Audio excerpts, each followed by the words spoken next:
Coming up, Supersize versus Superskinny goes deep to examine the reasons behind dangerous eating behaviour. We hear from an obese American for whom every day is a living hell. Don't wait until it's too late, because you'll die. The recovery course for our anorexics gets tougher than ever. That's not enough for lunch. Anna Richardson's quest for the body beautiful reaches the bottom line. And in our feeding clinic, Supersize Scott, the midnight muncher, I just love food too much. and super skinny Emma Maybe I'm just a bit of a control freak. will be swapping diets for 5 days. And Dr. Christian Jessen will be forcing them to confront the causes of their extreme eating. It's no longer about what you're eating. It's now about what's eating you.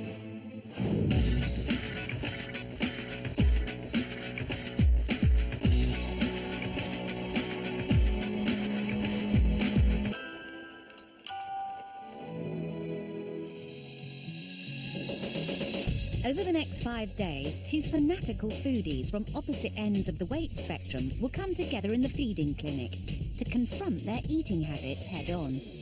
Entering the diet den this week are Scott, the unstoppable eating machine, Quite a big fan of meatballs. and health freak Emma. Last night I really didn't like what I had, so... It doesn't matter, eat the damn stuff. And there'll be no place to hide as Dr. Christian ensures they face up to the real reasons behind their disastrous diets. It's shocking. 38-year-old Emma is so obsessed with healthy eating that she's actually wasting away. When I look in the mirror, I guess I just see a stick insect, really. Just something really thin arms, thin legs. I don't really like what I see. As a full-time mum, life is a constant whirlwind. I'm getting all dizzy. But Emma has a strict discipline policy on her diet. I think food is probably something I control where everything around me is chaotic. Emma will spend the next 5 days in the feeding clinic. She's already had a full medical to ensure she's up to the challenge. 163 centimetres tall. The minimum healthy weight for a woman of 5'4" is about 7 stone 10 pounds. 85 pounds. Emma barely tickles the scales at 6 stone 1, which means she's nearly 2 stone underweight. So, Emma, your BMI actually was even lower than I imagined. It's 14.5, which is alarmingly low. Yeah, this is almost ill BMI, because being at this weight will absolutely lead you to a very, very high risk of osteoporosis. I think my diet's just really healthy. There's not an awful lot of... Hold on. Your diet's really healthy. Yeah. Why is your BMI 14.5 if you're on a healthy diet? 38-year-old Emma's got an unhealthy obsession with healthy food. She is very, very self-conscious about the food that she eats. Probably a routine that needs to be cracked, really, if she's going to put the weight on. I don't know what stops me. I suppose I'm just set in my ways and I just do the same thing. I suppose it's quite controlled, really. Maybe I'm just a bit of a control freak.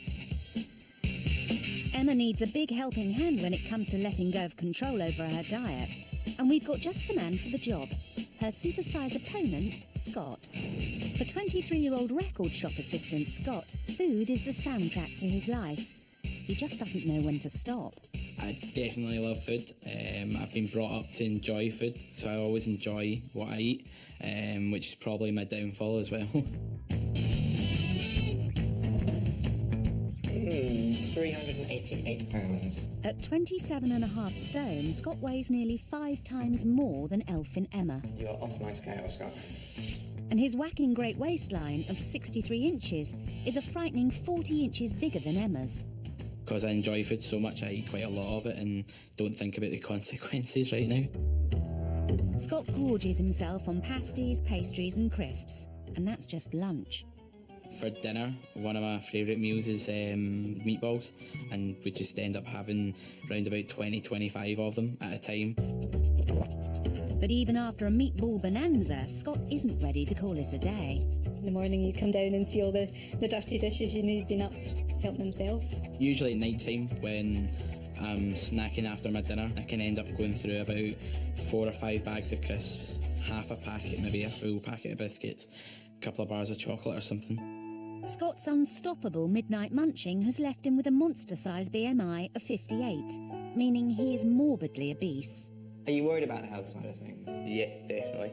My dad, my granddad as well, developed diabetes, high blood pressure and things like that, and the fact that I'm only 23 and a bit worrying. If you're the size that you are, it's going to be very, very hard to treat your high blood pressure, and that will lead to heart attack.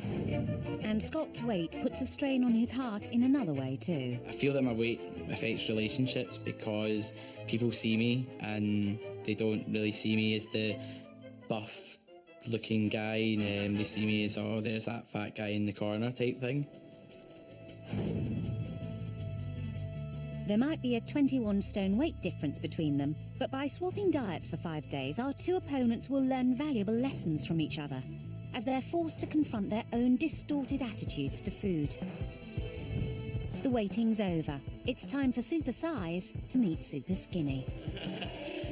How are you? Scott. What's your name? Scott. Scott and Emma. Awesome. Scott and Emma have provided detailed food diaries, and to get to the guts of their diet problems, Christian's going to show them exactly what a week's worth of each other's food looks like.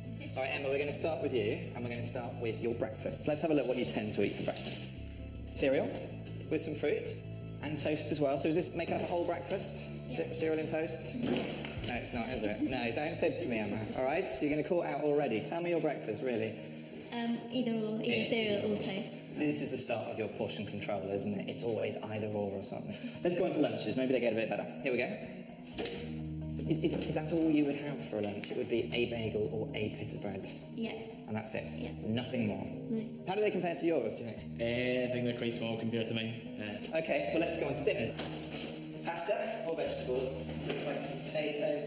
So you're pretty convinced you're eating a healthy diet, aren't you? Mm-hmm. Would it surprise you if I told you that this diet's actually deficient in pretty much all of the basic minerals that you need to be healthy? Yes. An average woman needs 2,000 calories a day. Emma's taking in just 1,500 calories. That's a weekly undereat of 2 days. While Emma digests that bad news about her diet, it's time for Scott's mighty meals to come under scrutiny. So, Scott, we're going to start with breakfast. Here we go. Where are they, Scott? Non-existent, unfortunately. Not one day do you eat breakfast? No, not at all. Okay, let's hope then that there are some lunches. I think there might be. There've got to be. Whoa, okay. There's sausage rolls, there's pasties. This is the point about not eating breakfasts. Because you're hungry, aren't you? And your body's craving instant fix, sugary, fatty foods that are going to give you lots of energy. It's not a good thing to do, even if you're trying to lose weight. Okay, let's move on to dinners. Pasta. Meatballs, is that one sitting, those meatballs? Yeah, that would be about one sitting. The really shocking thing is that that's not it for Scott. Shall we have a look at Scott's snacks? Okay. You cannot possibly be hungry after dinner whilst you're snacking, can you? There's something else going on. Is it habit? Is it loneliness? Is it boredom? Think about it this week. Do you really need to be doing that? Because I suggest that you really don't. An average man needs 2,500 calories a day. Scott is getting through a jaw-dropping 4,250. That's a weekly overeat of nearly 5 days. So, from this point, you are officially now diet swapped. Your next meal will be each other's meals. Best of luck to you. Let's face it, we're all obsessed with our bodies, weight and food.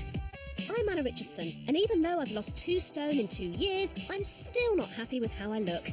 All I see is imperfection.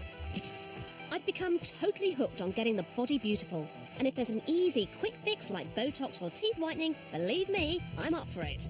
But I've also signed up with a personal trainer to give my body the kickstart it needs and tackle my problem areas. One of my biggest bugbears is my bum. It's totally flat, so it'd be quite nice, maybe just to lift it a little bit. Do you mean? Just a bit. You know, I'm thinking J-Lo, Beyonce. Do you know what I mean? Just a little bit of a curve. Now, I know I haven't got it, but what does the perfect derriere look like? Time to ask the great British public. What do you think makes the perfect bottom? Nicely rounded. I think fairly firm, but still soft. I'd definitely say peachy. You're going to have a peach. Imagine a lady's bottom. Look at that backside! How does my bum look all right? It looks wonderful, isn't it? Oh, what a rotten liar. I know I've got a long way to go to achieve Kylie-styly levels of peachiness, so I'd better get to work. Now, I wouldn't exactly call my relationship with the gym a love affair. I hate the gym. But I'm back down the hellhole to work on my glutes. That's the technical term for your bum. Squats are apparently regarded as the best exercise to work your bottom. They also work your thighs. And they hurt. Ow. Good. Feel the bum burn. And Matt's finishing me off with the bum bridge. How's that? How did it look? This whole gym thing is turning into a nightmare. Now, I can guarantee that if women are unhappy with a part of their body these days, then somebody will have come up with a treatment that claims to fix it. I'm going to find out what's involved in a brand new instant bum plumping procedure. Dr. Richardson, at your disposal. Bend over, you will not feel a thing. Macrolane injections are a naturally degradable gel, and they've been used to fill out boobs, calves, and yes, even penises. Now they're being used to boost bums as well. Heidi's all right? I'm being allowed to watch as 33-year-old mum Lisa Turner gets jabbed. After a local anaesthetic, Dr. Ayubi sets about injecting the gel under Lisa's skin. But you're not in pain, Lisa? No, not at all. Time to plump up the volume on buttock number 2. Gotta tell you, Lisa, from here, you're looking fabulous. Hi, looking Anna. Lisa's new bum will last between 12 to 18 months before the gel disintegrates. Okay. Wow. Yeah. It is definitely peachier. Lisa seems happy, but the injections can have side effects, including redness and soreness. I do think, actually, that is, the perfect quick fix. That took maybe half an hour. She has got, a really great bum. I know mine is sagging a bit, but it's definitely not for me. I've said no to big scary needles, but later I meet a woman who spent £500,000 getting the perfect body, and that includes doing it DIY.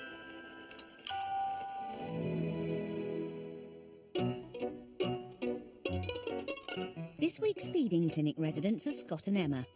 And once they've settled in, they get their first chance to sample each other's diet with a typical dinner. So for Scott, it's a jacket potato with cauliflower cheese. And for Emma, it's chips with 20 of Scott's famous meatballs. It might be the first vegetable Scott's seen in a while, but it's not a happy reunion. Not a huge fan of cauliflower. I'm not a huge fan of meatballs. It's one of the vegetables that I really don't like. Kind of makes me feel sick if I have a couple of bits of it, to be honest. While Emma ploughs on, Scott throws in the towel. I think I will have to leave it because I don't think I could face another bit. But after bringing her total to 17 meatballs, Emma finally admits defeat. Nothing else. I'm done. No. Emma's calling it a night, but little does she know it's actually time for a snack attack. Some chocolate cakes and crisps. Oh my God. Enjoy. See you later. Bye. Oh God. I can contemplate one chocolate bar, but crisps as well. Oh my God. The next day. And lunch for Emma is a jumbo-sized junk fest. See what you mean when you said you had a big lunch. To tackle Emma's health freak tendencies and portion size phobia, she must try and eat everything in front of her. She's having a laugh. That's enough for about 4 people. But as Scott tucks into his solitary tuna sweet corn sandwich and breadsticks, You're not gone. Emma decides she's not playing by the diet swap rules. I'm done. Yeah. Yeah. It's not necessarily the quantity, it's the content, because it all just tastes the same on the plate. Yeah. I don't like being restricted. I just want what I want. Do you know what I mean? Emma's over-the-top control of food probably had a specific trigger point, so she and Scott delve into the past to try and find where their food issues began. This is me at 20. I was on holiday with a group of friends. You definitely look much more fuller there. Yeah. And there's a bit of a difference between these two as well. Yeah. That was a couple of months after I got made redundant. Right. So I take it the redundancy did hit quite hard then. Yeah. Things like that. It's really hard. That. I remember being quite down about it and stressed. So that's probably where my smaller and smaller portions came from. Right. I just didn't feel like eating because I was stressed out. I think looking at the photos was really useful. I think emotionally I lost the sort of routine, the 9-to-5 routine of not having a job, and there didn't seem to be not much of an element of control in my life. So maybe I introduced that by controlling my food. I think it kind of spiralled a bit out of control from there, really. So were you quite into your food from like a really young age then? Yeah, my mum and dad made sure that I was always one that enjoyed and appreciated the food that I had and was never really brought up on anything crap. So what happened between then and there then? I was working at a supermarket on the tills, and the fact that you're putting through all the stuff, you've seen all the special deals going on, and you're like, oh, I'll buy that looks quite good, oh, I'll buy that, it's really cheap. And I get outside of work and I'm like, if I take this home, my mum and dad are going to kill me, so I better eat it now. And I'd end up eating most of it there and then. And I think that's what kind of triggered the whole snacking to the excess. So, do you think it's because your parents had kept you under quite a tight rein and didn't let you have like any rubbishy, junky type food, that when you suddenly realised that you went the other way because you'd never been had it, you'd always been denied it? yeah, I'd never actually really thought like that before. That it could have been the fact that I had more time to myself, that I would try and fit in as much stuff that my mum and dad would not agree on. We've touched on things that I've never really thought of before. I think it has helped quite a bit to see where it started and how it's gotten to the point it's at now. Scott's turned a vital corner in understanding the emotional triggers that have led to his overeating, and Christian wants to show him what can happen if he doesn't take control now. Come on in, have a seat with me. With at least 400 million obese people in the world, Glasgow boy Scott is not alone. And Scotland may have the second highest rate of obesity in the developed world, but one nation is still the unbeaten heavyweight champion, and that's the good old US of A. In this series, we've been following 8 morbidly obese Americans who are offering a lifeline to our supersizers by sharing their experiences. Difficult starts in the morning when I wake up. Excruciating pain in my joints. I have a problem with putting my shoes on. I almost hyperventilate. It's now too late to ever undo the damage they've done to themselves, but they hope to inspire our supersizers to take action. So I've got something I want you to watch. Yep. Okay. 46-year-old Kenny from Oregon weighs 37 stone and needs a cocktail of drugs to stay alive. He has a message for Scott. Being as large I am and having the obesity problem, it's caused a great number of regrets for me, for the fact that I cannot have activities with my children, that I have 3 grandchildren now. It's one of my biggest loves is skiing, and I so badly want to teach my children and my son to ski and to be able to go with them. He's now interested in snowboarding, and he's done pretty good on his own. But I have to sit at the lodge and watch him come down the hill. I can't go with him.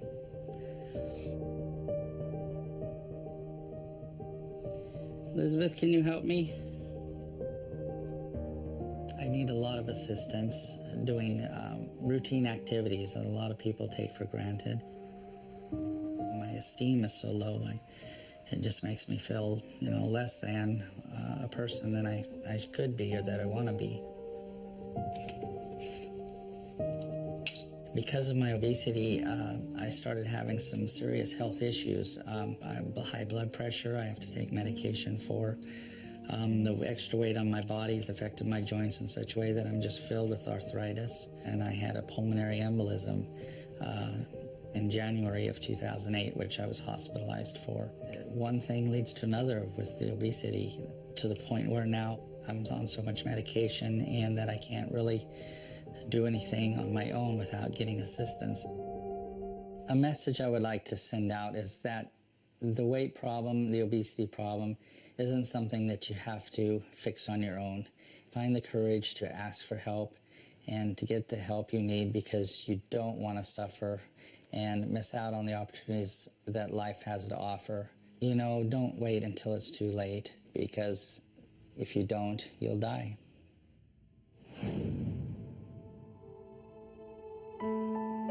Did you see any sort of parallels, things that you're feeling or suffering from that he talked about?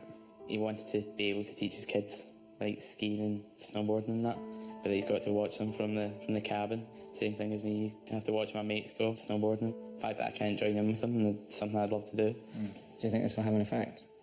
Just seeing someone like that, and the problems that he's got now, because he's not doing anything about it. Yeah, it's sinking in there. Yeah? Yeah, definitely. Cool. All right, well done, Scott. Awesome. Kenny's message has given Scott a major wake-up call. He's always wanted to go snowboarding, but felt too shy of his weight. Now he hits the slopes for the first time ever with keen skier Emma. I can't get up. I'll help you up and then.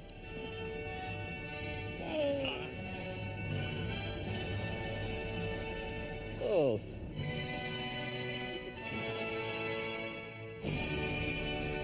So just nice and balance to the bottom.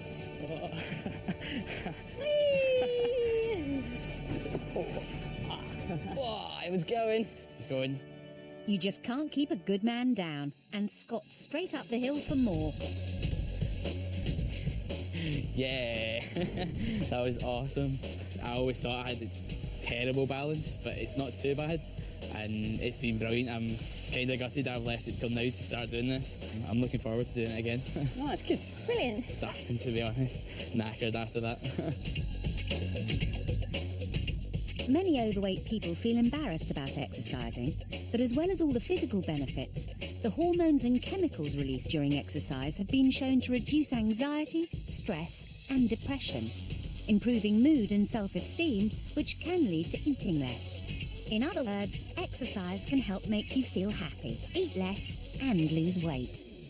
This is yours for today. Thank you. But Scott's mood's about to take a turn for the worse. Not only is his après-ski lunch no more than a cheese salad bagel... Not a huge fan of tomato, but You can take them out. I think today I couldn't care less. But Emma, who's faced with another feast of prawn roll, pasties, crisps and chocolate, is once again attempting to dodge the stodge. Can't face pasties today. No, not even one. She's had no breakfast and she's getting a big lunch, but she's not eating it because it's something that she's not too fond of. Whereas, I mean, I know personally I've been eating things that I'm not fond of. Sure, you don't want to try the pasties because you're so hungry. No way. The pasties, I'm afraid I failed miserably. Big chunks of meat inside a pasty. Can't handle that, I'm afraid. The fact that she's not tried is a bit annoying.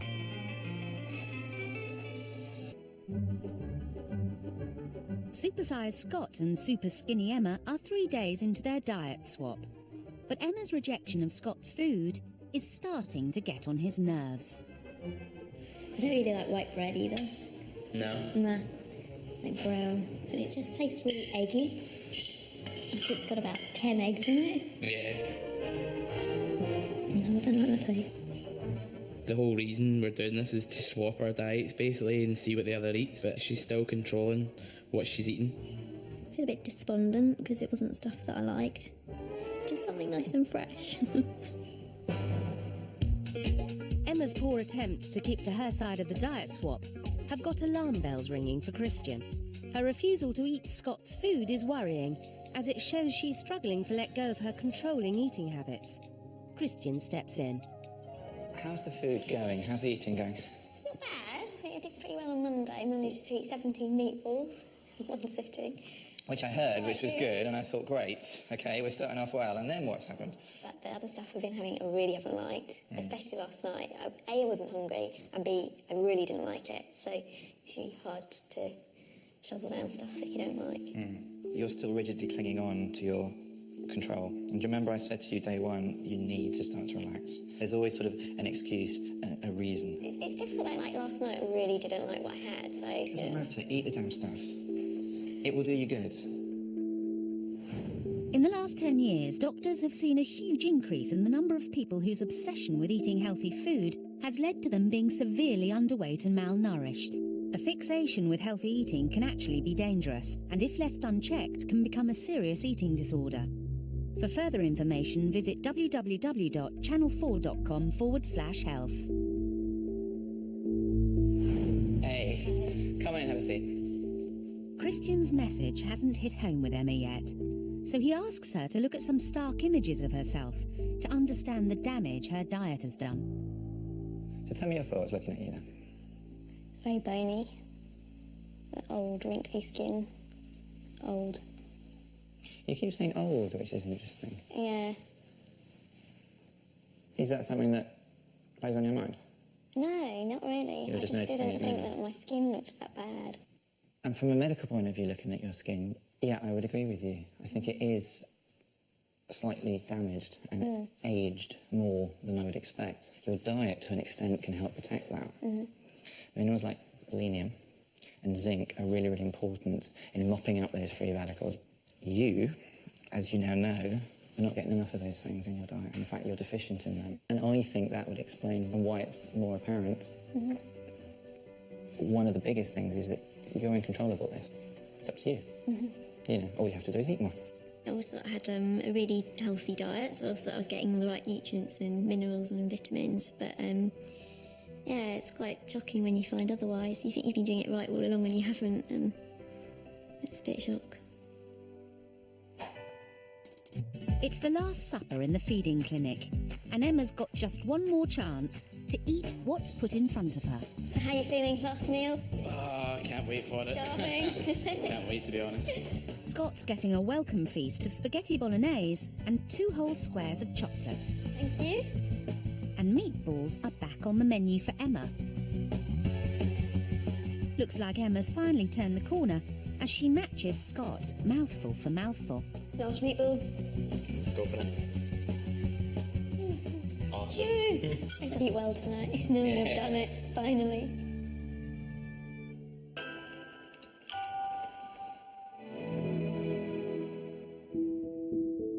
In the UK, over 1.6 million people are battling with an eating disorder, and these figures are rising. Morag, Roz, Fiona and Ashley are anorexic. Over the series, we're following the group's progress as they take part in an 8-week course designed to challenge some of the key aspects of this destructive illness. Helping the group address their issues are 2 renowned eating disorder specialists, consultant psychiatrist Dr. Peter Rowan and eating disorder dietitian Ursula Philpott. Anorexia is frequently associated with sufferers denying themselves food, but obsessive and excessive exercise is a common part of the illness. Our anorexia sufferers are now in the 3rd week of treatment, and to help them break their abusive relationships with exercise, Ursula has arranged for the group to go salsa dancing, where the aim is to socialise, not to burn calories. Okay guys, we're gonna start with the salsa basic steps today, so let's begin with the mambo basic step. Salsa dance is great because the emphasis is on fun rather than burning up calories. One thing that they get out of exercising is the distraction from thoughts about food and weight. And if I can replace that with something healthy like salsa dancing, that's got to be a good thing. Don't straighten the legs so much, Fiona. You must flex the legs a little bit. Okay. Yes? As a trained maths teacher, Fiona applies her mathematical brain to her exercise routine. There was a time when I was doing as much as 3 or 4 hours of walking a day. At one point, I had a pedometer and I could count how many steps I'd actually done. And I read in a magazine somewhere that you had to do over 10,000 steps, and so that became another of my rules. I had to walk 10,000 steps at least every day. For the anorexic, the tendency is to use the same form of exercise, count it rigidly, do exactly the same thing repetitively, and do it again and again and again. 1, 2, that's better. Close body contact is a new experience for Fiona, as she's never had a relationship. I'm aware that, I'm now at 25 years old and I've got absolutely no experience whatsoever. Will other people ever find me attractive? It's just a big question because it's the unknown. And open and close and down. At just over 5 stone, Roz is the lightest of the group and has become dependent on her rigid daily activity. Compulsive exercising at very low weights can be extremely damaging, resulting in stress fractures, osteoporosis, and heart problems, and in extreme cases, can be fatal. All of us use exercise in appropriate ways. We regard it as a normal way of trying to keep a healthy body. The problem for the anorexic is that they do exactly the same thing, except that they do it to extreme. They have a conflict. That conflict is between wanting to eat and at the same time being terrified of the consequence of that, which of course is weight gain. And the difficulty with that is that they become compulsive about it. If I don't do it, I'm a nightmare to be around. The illness changes people. It seems that other things in their life are a bit of a distraction. It makes them different people from what they used to be. It actually becomes very difficult not to blame the person. for what you're feeling towards the illness. And 1, 2, 3, and 5, 6, 7. Before anorexia, Ashley used to enjoy exercising with his team at football training. But a wrist injury put an end to his dreams of becoming a footballer. There was a time when I was doing a lot of exercise, gym work, football, and then when that stopped, there was a hole, and I needed to fill that hole. As he began to lose weight, he became too weak to do his usual training, so has taken walking to the extreme. I'll often walk 4 or 5 miles a day and just try and walk as much as I can and make as many excuses as I can to walk. There's always an excuse for going other than the real reason. We know the reason he's going. I'm trying to earn what I eat to make it more comfortable for myself, to justify that toast, to justify the tuna salad in the evening, to justify the bit of fruit I've had at lunchtime. There always needs to be that justification in my head, and the way around that is by walking. And shoulders, Fiona. Morag uses walking to burn off her unwanted calories. Even in the most bizarre circumstances, I'll find an excuse to get out for a walk somewhere, or I'll just get up really early in the morning, or I'll wait till really late at night. It doesn't matter. Exercise is the thing that helps me sort of feel in control of things. Together, and together. 1. And close, and down.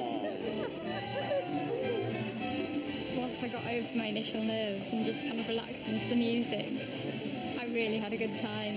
I do know that there are places in Leeds where you can do salsa dancing, and after that I am kind of tempted to go up and see if there's anything that I could do, you know, meet people. It sounds like a good way of doing it. Yeah. I'm always thinking, oh, I look very skinny or horrible. When you're dancing, the mood just overtakes, and don't really think about it anymore, which is rather nice. If I could find myself a partner, I can see myself going to salsa lessons. Can't see myself going on my own, but if I found myself a female partner, perhaps take along. Maybe I can see myself doing around the dance floor. What's important about today's task is that everybody had fun. You know, people were laughing and smiling and joking. And really like to try and get them to take that and replicate that back in their everyday lives. They've all embraced today's lesson. But the fun soon ends as the group are faced with this week's food challenge. Today I've brought you for a buffet meal, which is sort of tapas and lots of small dishes to choose from, which I know is going to be quite challenging because of choosing the portions and deciding which things to put on your plate. For anorexic sufferers, meals with no set portions are a huge challenge, as they're terrified of taking too much and overeating. Yeah, absolutely, there's plenty. You are constantly fearful of overeating, so therefore you take very small amounts so you can be absolutely sure that you didn't overeat, and I think that just makes it more difficult. As the group makes their choices, Roz is really struggling with her selection. That's a very tiny amount. What's going to happen if you eat it? What I would say is you need to have a hunk of bread with that. That's not enough for lunch. Just want to put some bread on. Yeah. It seems like everyone's relaxed a little bit now we've sat down to eat, but the process of choosing was pretty tense. I just think when there's so much choice, you don't know what to choose, and it's just a bit overwhelming. It is tough to eat this, I must admit. This is really tough. You keep thinking, oh God, the plate's getting bigger and bigger and bigger. But then I just keep reminding myself, no, I want this to be a normal portion. You don't trust that you can either A, put enough on, or B, you're going to put too much on, so you're kind of caught between the devil and the deep blue sea, and you're like, it's just a really uncomfortable feeling. So I want you to feel unsafe, and I want you to feel out of control, and I want to help support you to manage that, to prove that you can do it, and nothing terrible will happen as a consequence. I kept thinking, well, I'm not going to suddenly explode and die, disappear off the face of the earth. It's just dinner. Next week, our anorexia sufferers tackle their body image by going clothes shopping. I felt I looked like a man should look. Now I kind of feel like I look like a little boy. And messages from home remind them why beating the illness is so vital. I really miss you, love, badly.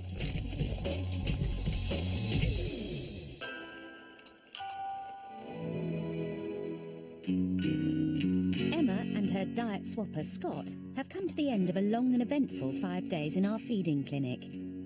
Before he sends them on their way, Dr. Jessen gives Emma and Scott their diet plans for the next 12 weeks. So it's Friday, which means it's going home day for you guys, which I'm sure you're delighted about, aren't you? What I want to do now is give you your diet plans for the next 3 months. Before I do that, let's have a look at old-style breakfasts. Right. I mean, it may seem like crazy, but this is old-style Scott breakfast, isn't it? Yeah. Of absolutely nothing. You never ate breakfast, and what happened? I have a massive lunch afterwards. Overeat. Absolutely starving. So let's have a look at what I think a breakfast should be. You've got whole grains in the cereals. Cereals are also fortified by the manufacturers. They'll have iron, they'll have minerals, they'll have vitamins in, things that you need. They're already added into that cereal. The whole grains are great for heart health, reducing risk of diabetes and cancer. Again, you know, fruit. A portion of your 5 a day is in there. Orange juice is great because not only is it a portion of your 5 a day, but also the vitamin C in it helps the absorption of iron from the cereals. So the two work together, which is why in mixing things, what you used to do is have one thing or another thing, didn't you? And there's not a lot of mixing lots of stuff together, but the importance of it is it actually helps everything, yeah? So let me give you your diet plans. Over here, Scott, that one is yours, and that's for you. And, you know, give it your best. Yeah, I think I will be changing my diet quite a bit. I think there'll be a lot more fruit and salad in there, and a lot less pastry.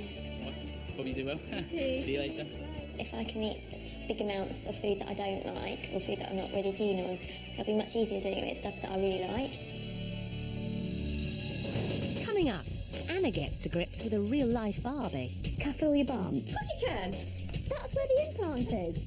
And after 3 months on their new diet plans, Scott and Emma come face to face once again.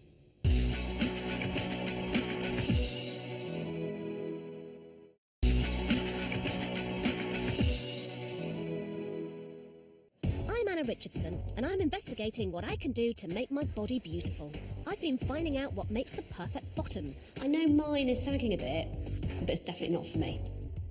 Whilst I admit to being obsessed with the way I look, I'm not alone. A staggering 44% of the UK population would consider going under the knife. And I'm about to meet a woman who's had over 500 procedures with not an end in sight. This was Sarah Burge, aged 26. And this is Sarah Burge today, aged 50, a mother of 3 who calls herself the real-life Barbie. Sarah trained to do lots of her own treatments at home. In fact, she's going to show me how she zaps pesky wrinkles. So, this is my calcium hydroxylapitate, derived from bones and teeth, a natural substance that is body degradable. Yeah. When you look at yourself in the mirror, can you remember what you looked like when you were younger? Absolutely not. As Dolly Parton said, it takes a lot of money to look this cheap. Sarah's surgery and treatments over the years are worth a staggering £530,000. What have you had done? Well, everything really. I mean, from my head to my toe. I've had ear pin back at the age of 7. I've had a couple of facelifts, or 2.5 to be exact. Okay. I've had cheek implants, chin implant. I've had upper and lower eyes done. The body, I've had a breast reduction. I've had liposuction, all various areas of the body. And my butt has been stuffed. Really? You've got bum implants? Bum implants, yeah. So totally addictive. I mean, once you see the benefits of having something done and the improvement that you can achieve, then you think, oh, what if I do this? What if I do that? Would you have anything else done? Oh, yeah, I could just keep on going. Keep on going until you're dead? Well, almost dead, yes. There's just one crucial thing I need to ask before I leave. Can I feel your bum? Of course you can. Go on. Can you feel that? Yeah, of course I can feel in there. Which bit is that the implant? It's totally plastic, you know. I just can't work. That's where the implant is. That's amazing. That is quite nice in a strange way. I've had a long, hard think about our Sarah, and I've come to the conclusion that when I was chatting to her, I kind of got swept along by her addiction to surgery and thought, yeah, you know, good for you, you look great. But actually, on reflection, I'm now thinking, is it really that good an idea to look like Barbie in your 50s? And thinking about what she's put her body through, I'm now thinking, actually, plastic really ain't that fantastic.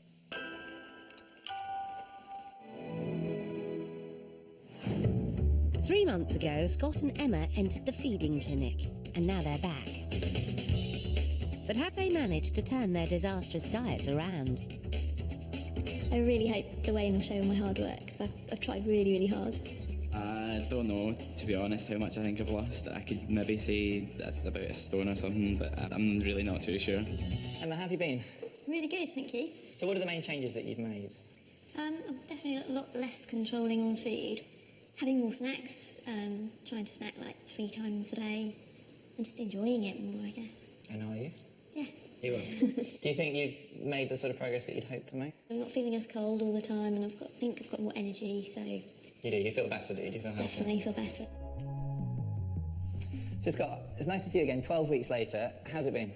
It's been really good, yeah. I've been enjoying doing the diet and it's going really well for me. So no more pasties? Nope. No? And your sort of 25 meatball mega meals? They're gone? a thing of history. Really? And you're happy with that? Yes. Has it changed the way you think about food? It has indeed, yeah, it really has. I don't think, right, I'm hungry, I'm going to go and get a bag of crisps or anything. It's like, right, I'll go and grab an apple and a couple of oranges. Before Christian breaks the news, it's time for Scott and Emma to be reunited. Hey. How you doing? I'm good, how are you? Good. Awesome, good to see you again. You look well. Cheers. How have you been finding it? Not too bad. How about you? Yeah, it's been good, yeah. Yeah, looking awesome. Did you get some were you on? Yeah. Hello, I'm coming in to say hello. So what do you think of him? Good. A new man? Good, yeah, definitely. Were you surprised? Yeah. You were? Yeah. Did you expect him to look... I mean, to me, he looks very, very different. Does look different. Does he look different to you? Yeah. Did you expect that, or were you kind of thinking he's not going to do it? I don't know. It just did really well in the house. I was just hoping that it didn't slip back into bad ways, but definitely, yes, I noticed it in the face, I think, more than anything. You think he's definitely lost weight? Yeah. Yeah? Convinced? Yeah. I'm going to tell you in a minute. So and what about with Emma then?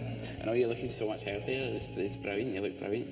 Definitely. So have the last 3 months all been worth it? How do you think you've done?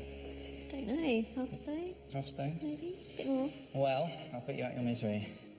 Quite a lot more than half a stone. You've gained 11 pounds. And you've put on 3 inches around your middle. 3? 3 inches. Yeah. Happy?